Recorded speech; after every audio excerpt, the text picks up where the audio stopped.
Chapter the 21st. The Reversion of the Beast Folk.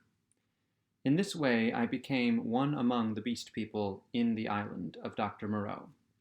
When I awoke, it was dark about me. My arm ached in its bandages. I sat up, wondering at first where I might be. I heard coarse voices talking outside.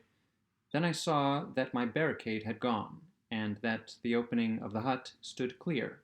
My revolver was still in my hand. I heard something breathing, saw something crouched together close beside me. I held my breath, trying to see what it was. It began to move slowly, interminably. Then something soft and warm and moist passed across my hand. All my muscles contracted. I snatched my hand away. A cry of alarm began and was stifled in my throat. Then I just realized what had happened sufficiently to stay my fingers on the revolver. "Who is that?" I said in a hoarse whisper. The revolver still pointed. "I, master." "Who are you?"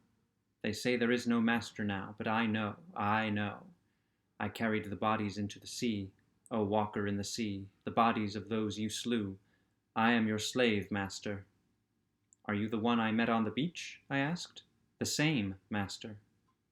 The thing was evidently faithful enough, for it might have fallen upon me as I slept.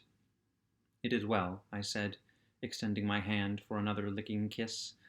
I began to realize what its presence meant, and the tide of my courage flowed. "Where are the others?" I asked. "They are mad. They are fools," said the dog man.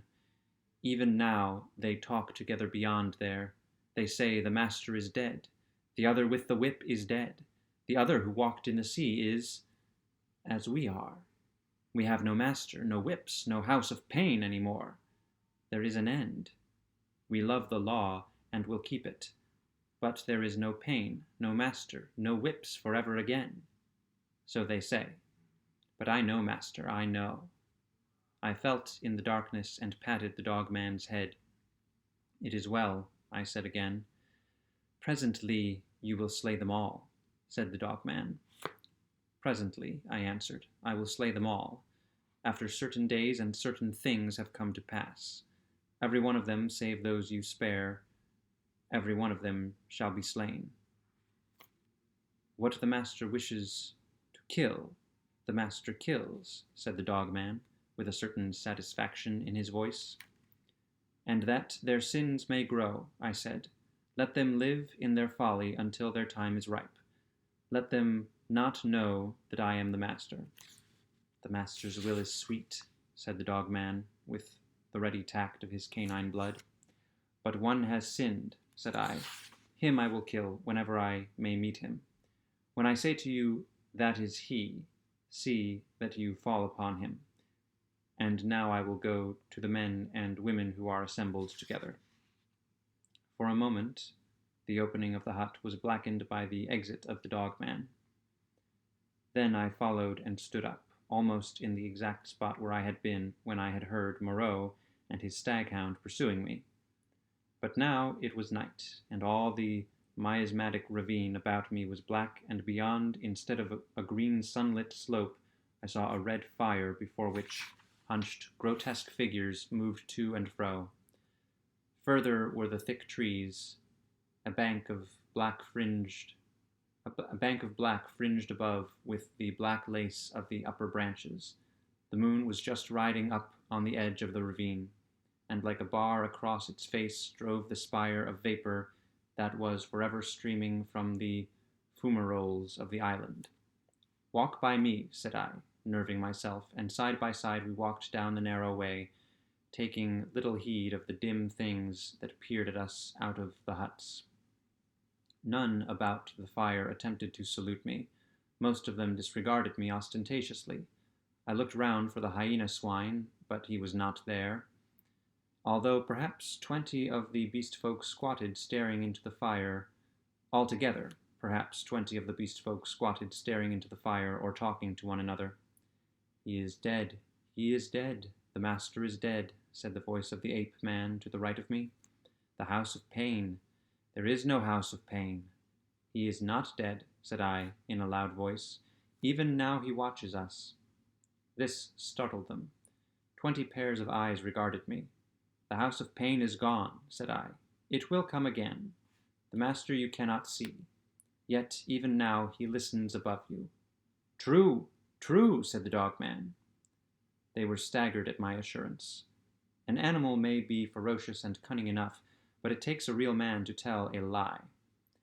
The man with the bandaged arm speaks a strange thing, said one of the beast folk. I tell you it is so, I said. The master and the house of pain will come again. Woe be to him who breaks the law. They looked curiously at one another. With an affectation of indifference, I began to chop idly at the ground in front of me with my hatchet. They looked, I noticed, at the deep cuts I made in the turf. Then the satyr raised a doubt. I answered him, and then one of the dappled things objected, and an animated discussion sprang up round the fire.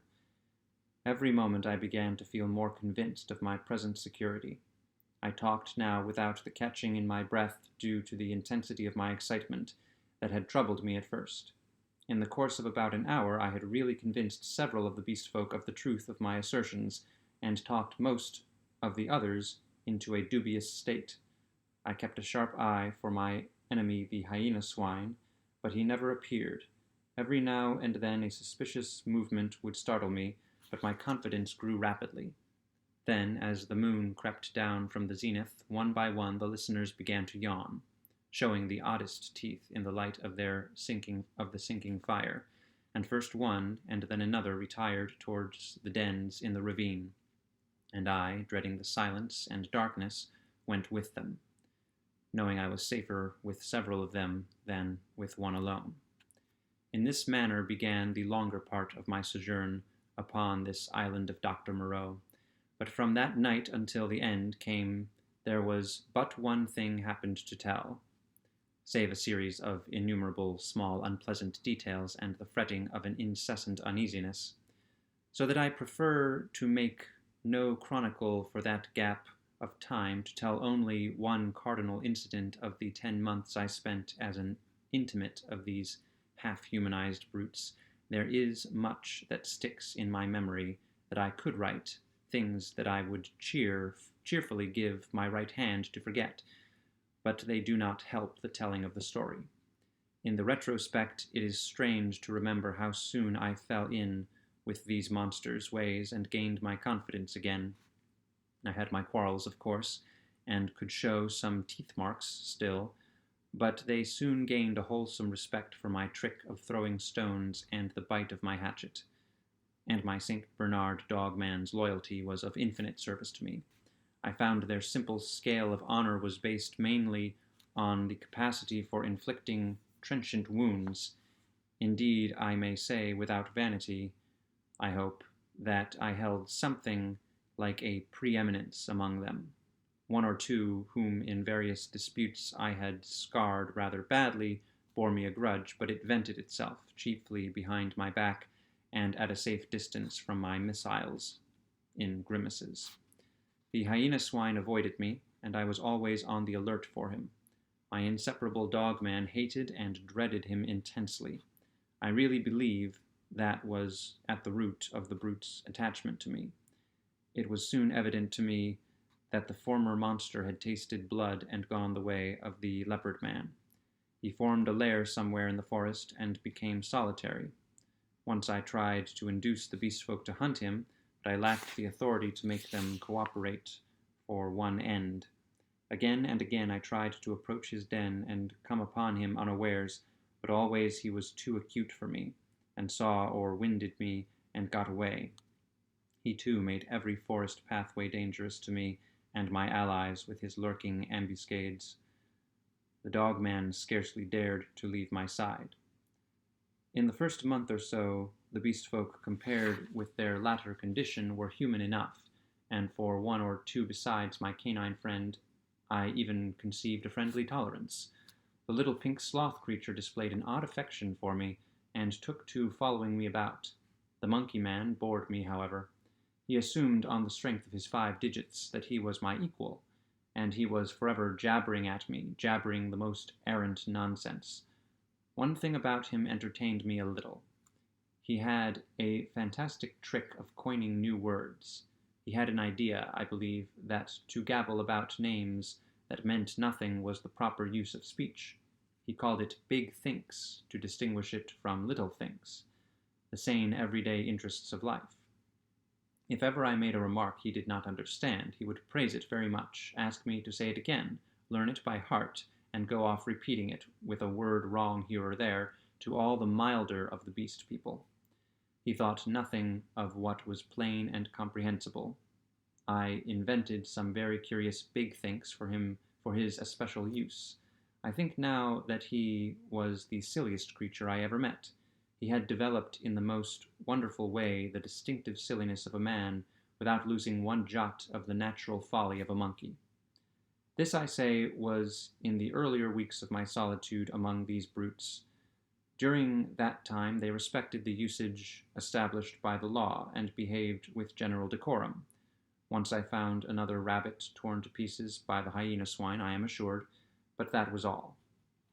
It was about May when I first distinctly perceived a growing difference in their speech and carriage, a growing coarseness of articulation, a growing disinclination to talk. My ape-man's jabber multiplied in volume, but grew less and less comprehensible, more and more simian. Some of the others seemed altogether slipping their hold upon speech, though they still understood what I said to them at that time. Can you imagine language, once clear-cut and exact, softening and guttering, losing shape and import, becoming mere lumps of sound again? And they walked erect, with an increasing difficulty. Though they evidently felt ashamed of themselves, every now and then I would come upon one or other running on toes and fingertips, and quite unable to recover the vertical attitude. They held things more clumsily, drinking by suction, feeding by gnawing, grew commoner every day. I realized more keenly than ever what Moreau had told me about the stubborn beast flesh. They were reverting, and reverting very rapidly. Some of them, the pioneers, I noticed with some surprise, were all females, began to disregard the injunction of decency, deliberately for the most part.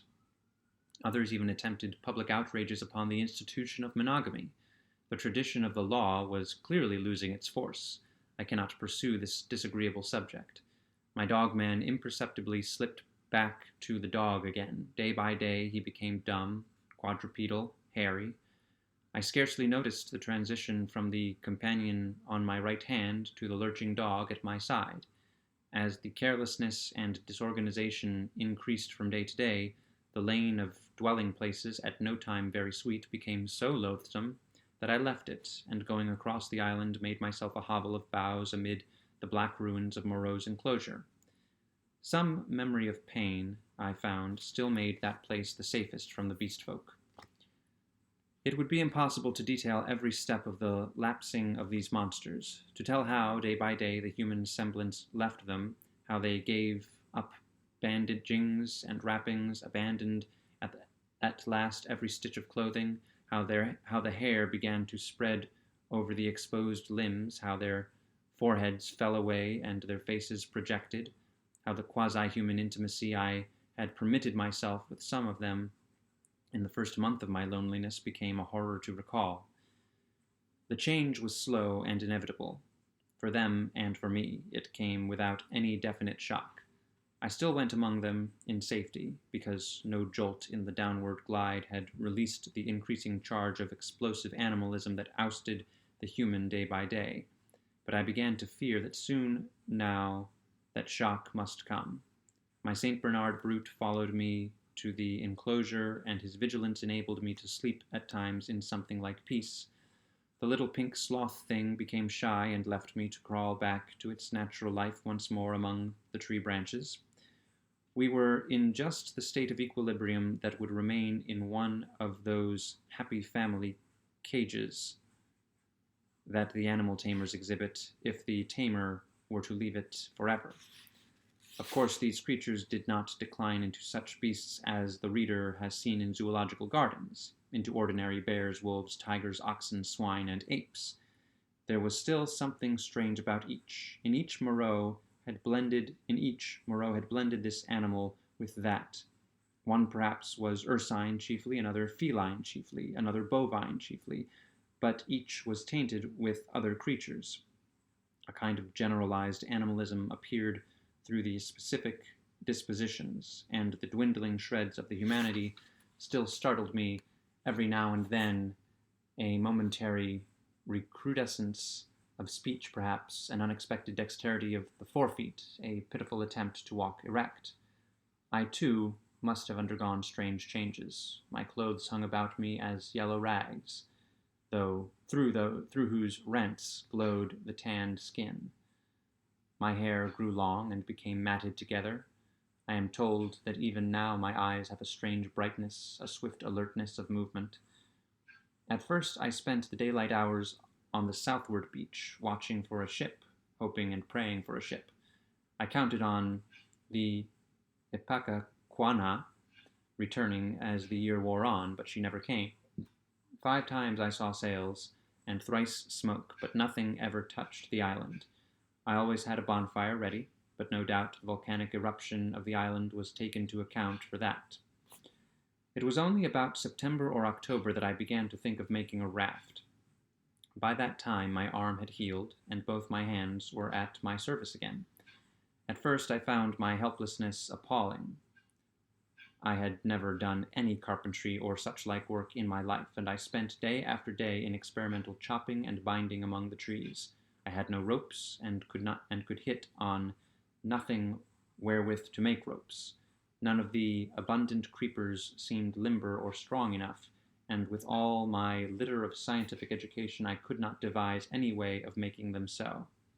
I spent more than a fortnight grubbing among the black ruins of the enclosure and on the beach where the boats had been burnt, looking for nails and other stray pieces of metal that might prove of service. Now and then some beast creature would watch me and go leaping off when I called to it. There came a season of thunderstorms and heavy rain that greatly retarded my work, but at last the raft was completed. I was delighted with it, but with a certain lack of practical sense that has always been my bane. I had made it a mile or more from the sea, and before I had dragged it down to the beach, the thing had fallen to pieces. Perhaps it is as well I was saved from launching it. But at the time, my misery at my failure was so acute that for some days I simply moped on the beach and stared at the water and thought of death. But I did not mean to die, and an incident occurred that warned me unmistakably of the folly of letting the days pass so, for each fresh day was fraught with increasing danger from the beast monsters. I was lying in the shade of the enclosure wall, staring out to sea, when I was startled by something cold touching the skin of my heel, and starting round found the little pink sloth creature blinking into my face. He had long since lost speech and active movement, and the lank hair of the little brute grew thicker every day, and his stumpy claws more askew. He made a moaning noise when he saw he had attracted my attention, went a little way towards the bushes, and looked back at me. At first I did not understand, but presently it occurred to me that he wished me to follow him, and this I did at last, slowly, for the day was hot. When he reached the trees, he clambered into them, for he could travel better among their swinging creepers than on the ground, and suddenly, in a trampled space, I came upon a ghastly group. My St. Bernard creature lay on the ground dead, and near his body crouched the hyena swine, gripping the quivering flesh with misshapen claws, gnawing at it and snarling with delight. As I approached, the monster lifted its glaring eyes to mine. Its lips went trembling back from its red-stained teeth, and it growled menacingly. It was not afraid and not ashamed. The last vestige of the human taint had vanished. I advanced a step further, stopped, pulled out my revolver. At last I had him face to face. The brute made no sign of retreat, but its ears went back, its hair bristled, and its body crouched together. I aimed between the eyes and fired. As I did so, the thing rose straight at me in a leap, and I was knocked over like a ninepin. It clutched at me with its crippled hand and struck me in the face. Its spring carried it over me. I fell under the hind part of its body, but luckily I had hit as I meant, and it had died even as it leapt. I crawled out from under its unclean weight and stood up trembling, staring at its quivering body. That danger, at least, was over. But this, I knew, was only the first of the series of relapses that must come. I burnt both the bodies on a pyre of brushwood. Now, indeed, I saw clearly that unless I left the island, my death was only a question of time. The beasts by that time had, with one or two exceptions, left the ravine and made themselves lairs according to their tastes among the thickets of the island. Few prowled by day. Most of them slept, and the island might have seemed deserted to a newcomer. But at night the air was hideous with their calls and howling. I had half a mind to make a massacre of them, to build traps or fight them with my knife. Had I possessed sufficient cartridges, I should not have hesitated to begin the killing. There could now be scarcely a score left of the dangerous carnivores. The braver of these were already dead. After the death of this poor dog of mine, my last friend, I too adopted to some extent the practice of slumbering in the daytime in order to be on my guard at night. I rebuilt my den in the walls of the enclosure with such a narrow opening that anything attempting to enter must necessarily make a considerable noise. The creatures had lost the art of fire, too, and recovered their fear of it. I turned once more, almost passionately now, to hammering together stakes and branches to form a raft for my escape. I found 1,000 difficulties. I am an extremely unhandy man. My schooling was over before the days of sloge. But most of the requirements of a raft I met at last in some clumsy, circuitous way or other, and this time I took care of the strength. The only insurmountable obstacle was that I had no vessel to contain the water should I need it. I had no vessel to contain the water I should need if I floated forth upon these untraveled seas. I would have even tried pottery, but the island contained no clay. I used to go moping about the island, trying with all my might to solve this one last difficulty.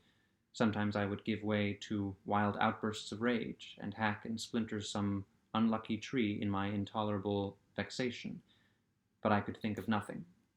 And then came a wonderful day, that I spent in ecstasy. I saw a sail to the southwest, a small sail like that of a little schooner, and forthwith I lit a great pile of brushwood and stood by it in the heat of it and the heat of the midday sun, watching. All day I watched that sail, eating or drinking nothing, so that my head reeled. And the beasts came and glared at me and seemed to wonder and went away. The boat was still distant when night came and swallowed it up, and all night I toiled to keep my blaze bright and high, and the eyes of the beasts shone out of the darkness marveling. In the dawn it was nearer, and I saw it was the dirty lug sail of a small boat. My eyes were weary with watching, and I peered and could not believe them. 2 men were in the boat, sitting low down, one by the bows and the other at the rudder. But the boat sailed strangely. The head was not kept to the wind. It yawned and fell away. As the day grew brighter, I began waving the last rag of my jacket to them, but they did not notice me, and sat still facing one another. I went to the lowest point of the low headland and gesticulated and shouted. There was no response, and the boat kept on her aimless course, making slowly, very slowly, for the bay. Suddenly a great white bird flew up out of the boat, and neither of the men stirred nor noticed it. It circled round and then came sweeping overhead with its strong wings outspread. Then I stopped shouting and sat down on the headland and rested my chin on my hands and stared. Slowly, slowly the boat drove past towards the west. I would have swum out to it, but a cold vague fear kept me back. In the afternoon the tide stranded it and left it 100 yards or so to the westward of the ruins of the enclosure.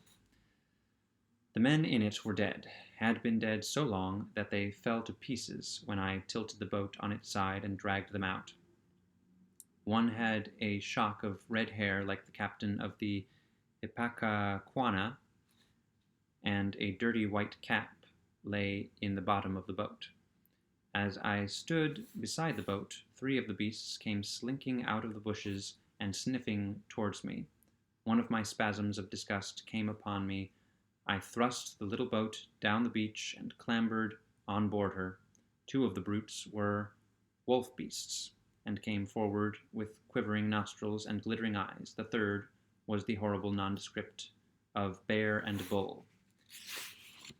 When I saw them approaching, those wretched remains, I heard them snarling at one another, and caught the gleam of their teeth. A frantic horror succeeded my repulsion. I turned my back upon them, struck the lug, and began paddling out to sea. I could not bring myself to look behind me. But I lay between the reef and the island that night, and the next morning went round to the stream and filled the empty keg aboard with water. Then, with such patience as I could command, I collected a quantity of fruit, and waylaid and killed 2 rabbits with my last 3 cartridges. While I was doing this, I left the boat moored to an inward projection of the reef, for fear of the beast monsters.